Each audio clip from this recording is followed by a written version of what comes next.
Hello, here is Wolf again, and today's topic is Mushin, a term that has found its way into martial arts circles and is also used in karate, and describes a state of mind where you are highly awake, and it is the ideal state in combat when you face an opponent, and also in other everyday activities and even in meditation.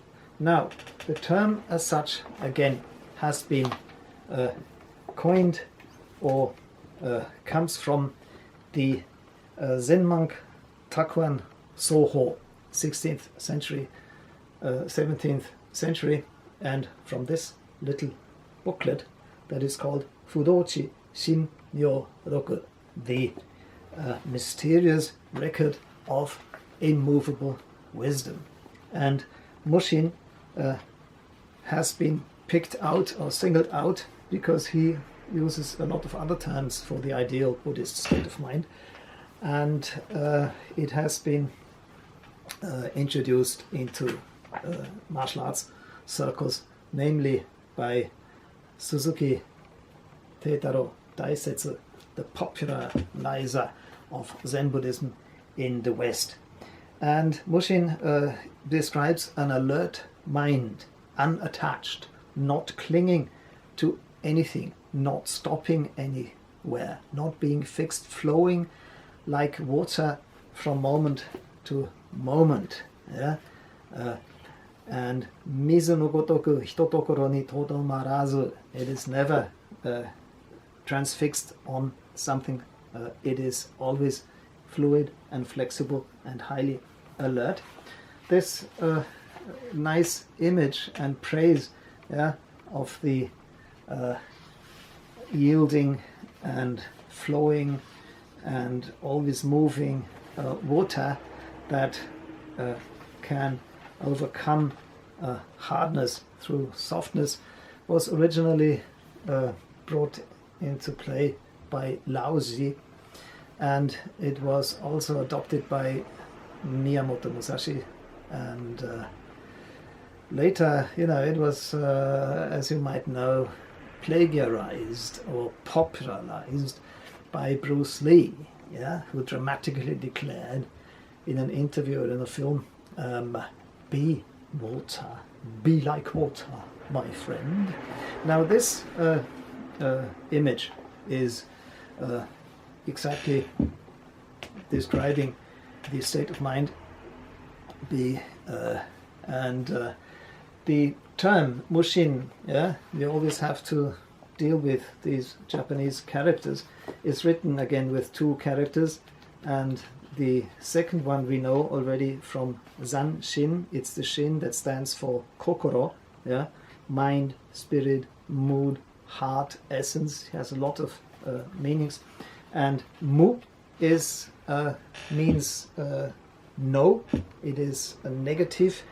It also is translated as nothingness.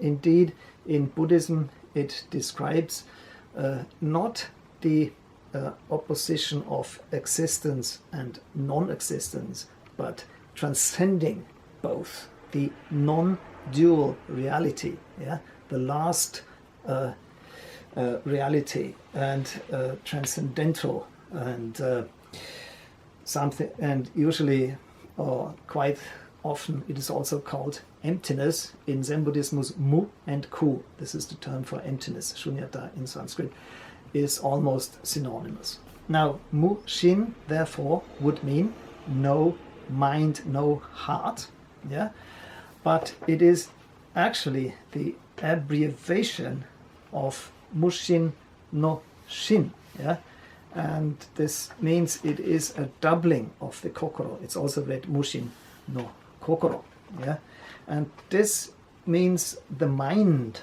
of the no mind. And this doubling, so to speak, is of great significance because it means you're being conscious of being conscious, aware of awareness, which is described as metacognition or centerization, and there are two other psychological terms which are connected with Mushin. The one is flow, sorry, and the other one is subconsciousness or unconsciousness.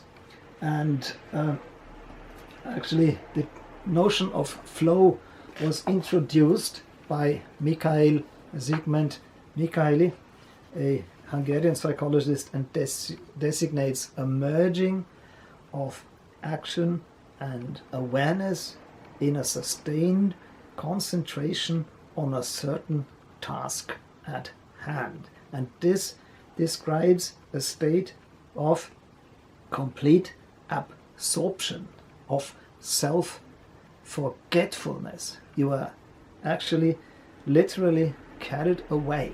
Yeah?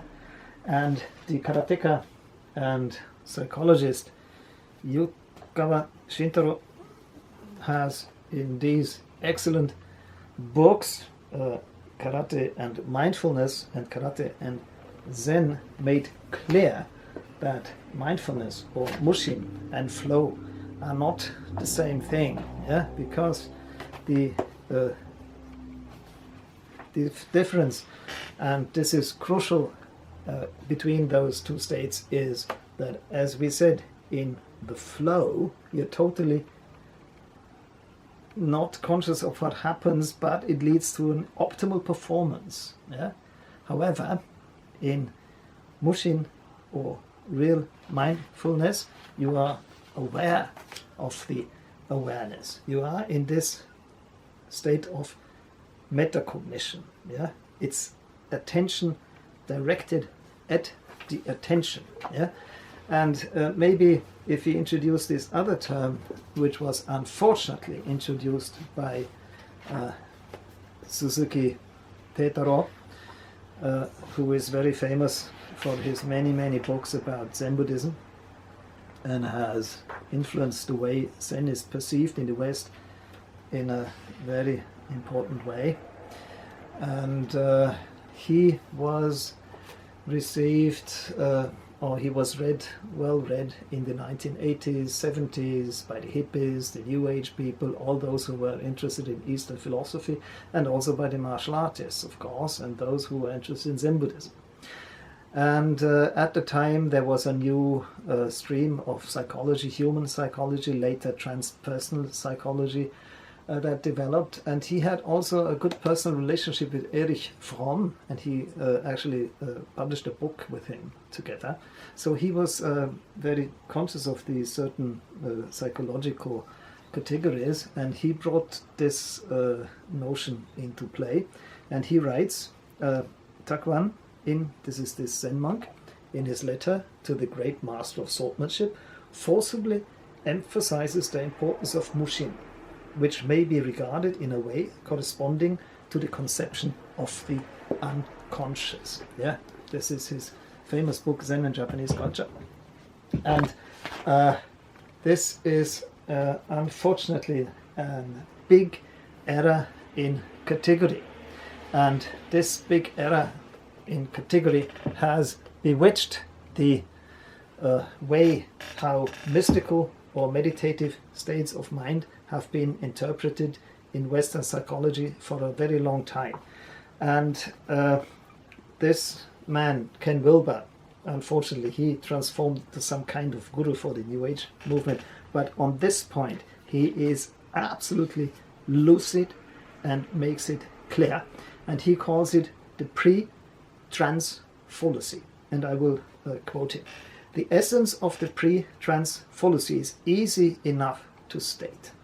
We begin by simply assuming that human beings do in fact have access to three general realms of being and knowing: the sensory, the mental, and the spiritual.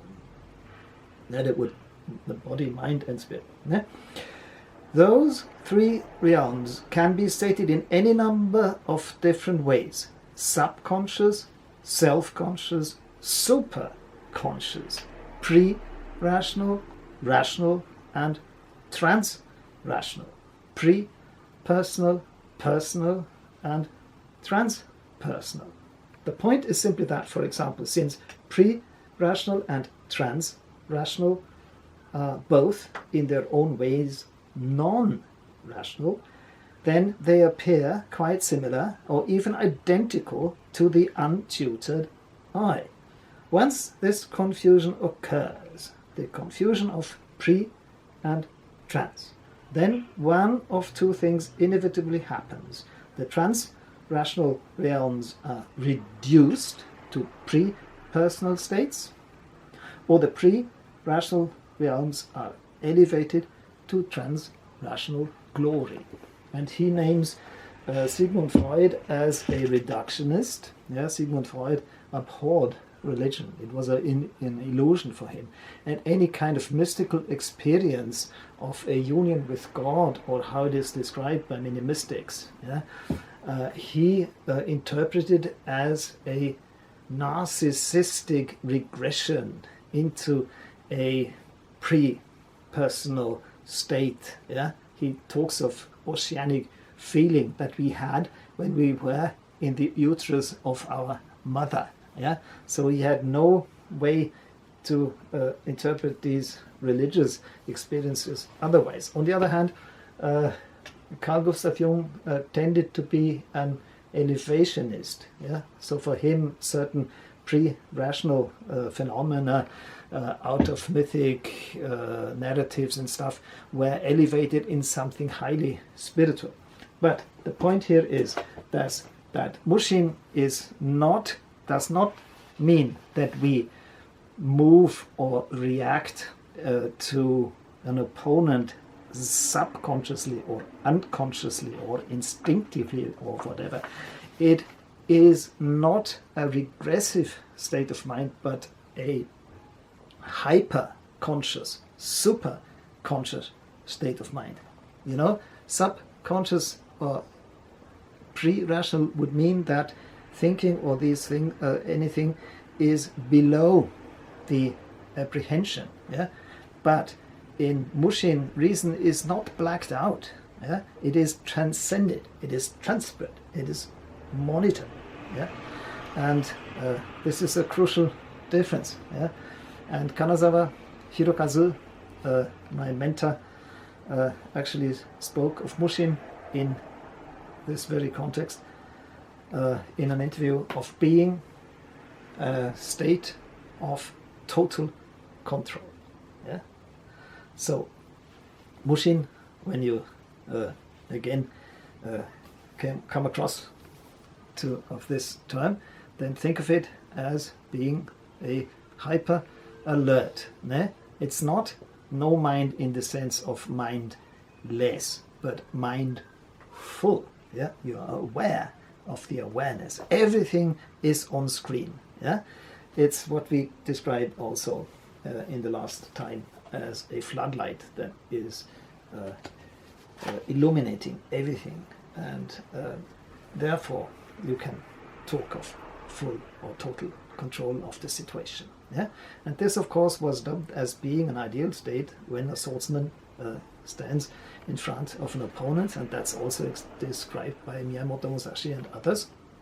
And again, this term was imported into karate, and yes, it is of course also a state of mind that is attained when you do zazen for a long time, and therefore the swordsmen were interested in Zen Buddhism because they saw that there is a familiarity, and maybe if they meditate they can reactivate and this kind of state of mind they experience in meditation. And so meditation and fighting again has a quite close relationship, about which I will talk again in another clip.